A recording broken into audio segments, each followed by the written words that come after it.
4월 11일 오늘 만나 성경 말씀은 창세기 24장 6절에서 8절까지의 말씀입니다. 아브라함이 그에게 말하였다. 절대로 나의 아들을 그리로 데리고 가지 말아라. 주 하늘의 하나님이 나를 나의 아버지 집, 내가 태어난 땅에서 떠나게 하시고 나에게 말씀하시며 나에게 맹세하여 이르시기를 내가 이 땅을 너의 씨에게 주겠다 하셨다.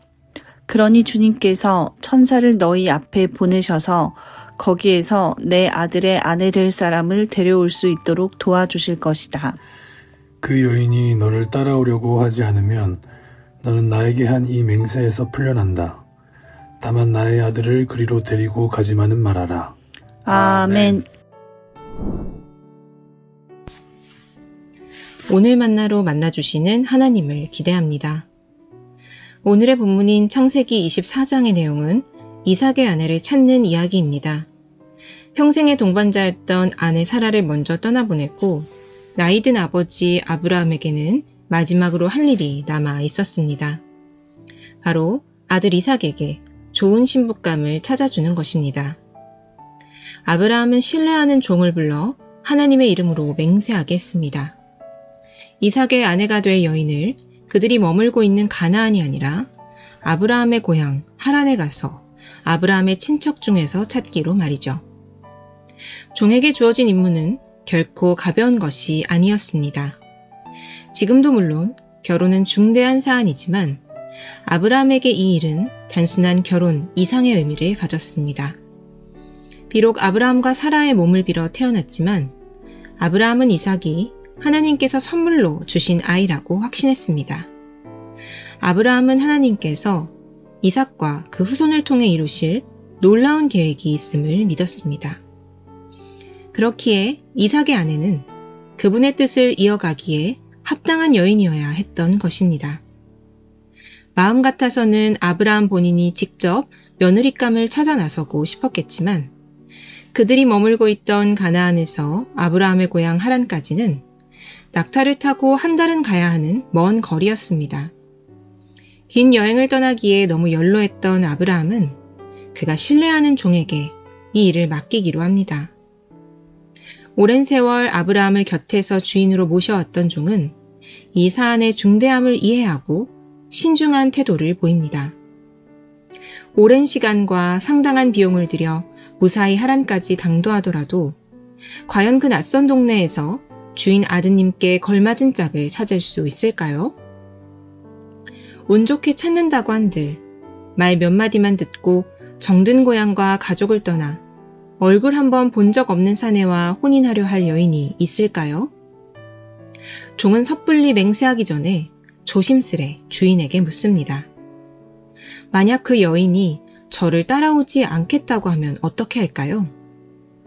친정집에 머물면서 결혼 생활을 하고 싶다고 한다면요?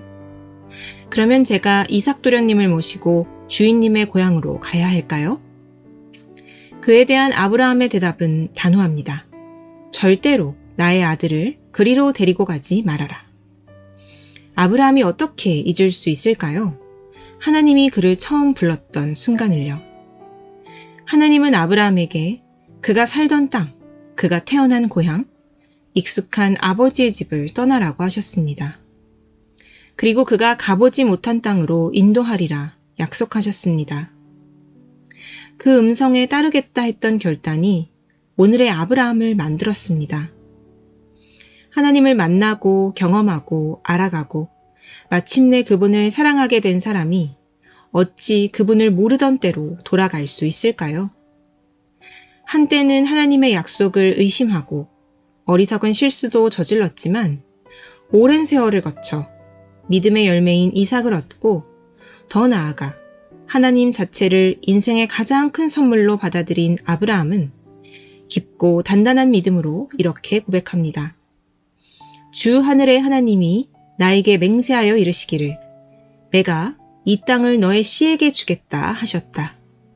그러니 주님께서 천사를 너의 앞에 보내셔서 거기에서 내 아들의 아내 될 사람을 데려올 수 있도록 도와주실 것이다. 아브라함은 자기를 이제까지 인도하신 하나님께서 자신의 아들 또한 동일한 신실함으로 인도해 주실 것을 확신했습니다.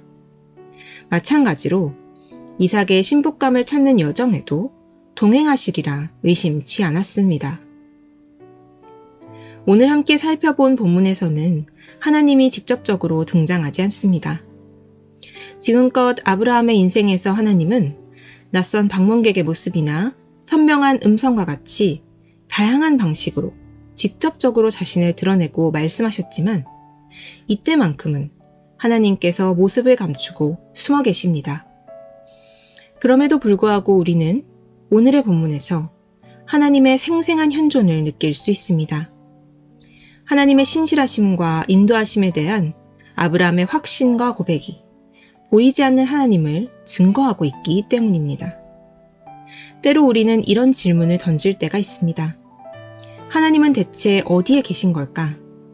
하나님을 좀 더 직접적으로 경험할 수는 없는 걸까? 하지만 오늘 본문에서 아브라함은 보이지 않는 하나님을 신뢰하며 자신이 할 수 있는 일을 하되 그 과정과 결과까지도 주님께서 인도하시리라 확신했습니다.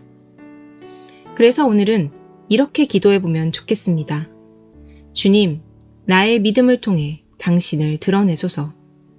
당신을 신뢰하며 살아가는 나의 삶을 통해 나뿐만 아니라 내 주변에 있는 사람들까지 당신의 현존을 생생하게 경험하게 하소서. 함께 기도하시겠습니다. 살아계신 주님, 오늘 말씀을 통해 당신을 향한 믿음의 모범을 발견하게 하시니 감사드립니다. 아브라함이 인생을 통해 하나님을 경험하고 알아갔던 것처럼 우리 역시 당신을 알아가게 하소서. 아브라함이 당신을 믿는 믿음 가운데 당신의 살아계심을 증거했던 것처럼 우리의 삶을 통해 보이지 않는 하나님의 현존이 생생하게 드러나게 하시고 우리의 믿음을 통해 오직 주님만이 영광 받으시게 하소서. 예수님의 이름으로 기도드립니다. 아멘. 이제 두 가지 기도 제목으로 함께 기도하겠습니다. 첫째로 내일 주일 예배를 위해 기도하겠습니다. 예배자다운 정결한 마음가짐으로 준비하게 하시고 선포되는 말씀을 들을 수 있는 열린 마음과 귀를 허락하시며 예배를 통해 만나주실 주님을 기대하는 마음 주소서. 둘째로 주일 예배를 섬기는 이들을 위해 기도하겠습니다. 찬양과 기도로, 주차 안내와 예배 안내로, 식당과 방송실에서 섬기는 이들을 주님께서 축복하시고 맡은 일을 기쁨과 감사로 감당할 수 있도록 힘을 더하여 주소서. 이 두 가지 기도 제목으로 기도하신 후 이어서 개인 기도 하시겠습니다.